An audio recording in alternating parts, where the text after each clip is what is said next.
Hello everyone and welcome back to the Cohen Project. I'm Sid Cohen and I'm sorry that it's been a bit since my last upload. As you can sort of tell by the dresser behind me, I've moved into college, yay! And class has started and I've sort of settled in a bit, so hopefully I will be able to get you guys more content more frequently. Today's video is going to be more focused on concept design and really just like using a pen and a piece of paper to loosely form a character. I'm going to describe some of my own experience with just how to quickly get something on a page and how your design doesn't need to be exact. It just needs to be what you can consider good enough. I'm going to do 3 different designs today, all just sort of off the top of the head, not much planning going into it. You will notice I've done a just very loose pencil outline of each because I didn't want to completely wing it for the video, although sometimes I do just doodle and see what comes out of it. Being at college, I am a little limited with what art supplies I have, but I have brought just some basic pens, some paint pens, some gray markers, and 4 colored markers, and some skin tones. That's about it. And hopefully that will be able to get me through what I need to do to show you guys. If not, I'm sure there's an art store nearby that I can buy something or ask for it to be delivered from home. But if I am working with a bit of a limited palette, that is why. I'm not restraining myself intentionally. It is kind of just the restrictions of being very far away from home. As always, if you guys have any questions, comments, concerns, anything about what I'm doing in life, I guess, or in the videos more specifically, or anything you want me to do, please do not hesitate to put it in the comments, reach out, anything of that sort. Comments is what I'm going to be checking. Twitter, I'm trying to get better about it, but it's a little iffy about remembering that it exists. I tend to try to block that out. But again, anything you guys want to see, I will try to do for you with the constraints that I have. I'm considering it a bit of like a fun art challenge to see like what I have and what I can do with what I have. And so yeah, I think that's all I need to say in the beginning of it.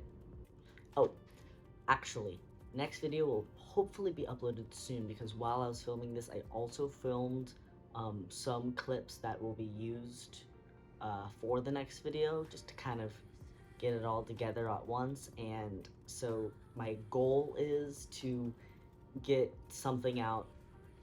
I don't want to commit myself to once a week, but see if I can try to get it roughly to about that. If I miss something, I'm sorry. That's how life works, but I'm gonna see what I can do. Peace out.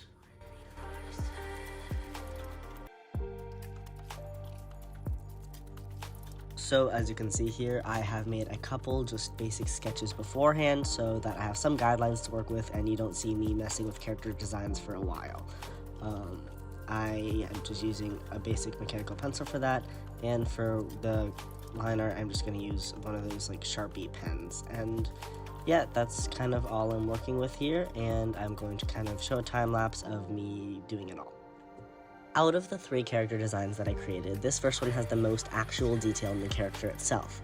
I tried to portray that by very quickly and loosely going over the shapes of the folds in the fabric, the mechanical arm, and the weapon that this robot is carrying, and then after I erased the pencil lines and went back in to fill in some darker shadows and really make a lot of those designs pop more.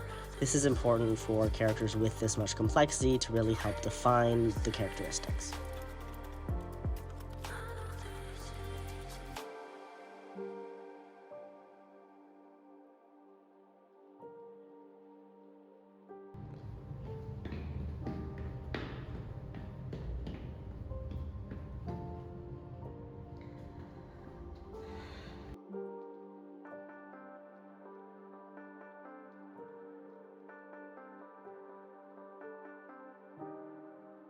This second design doesn't have as much complexity to the design itself, but it has a lot more motion to it.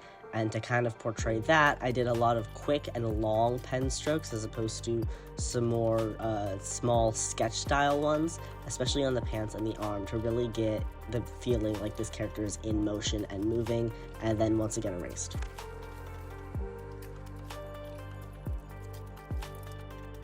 Now, this final design doesn't have the character complexity of the first one, but also doesn't have the motion of the second one.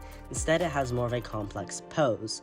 And to get the proportions right, instead of using kind of a stick figure model, I very much trusted my instinct and trusted some looser lines to mark out where the ends of the joints would be, and then fill in just generally the space in between. And doing this kind of in a very loose way and then shading afterwards can kind of help you define it, and even if it's not perfect, you get the idea and it looks decently proportional.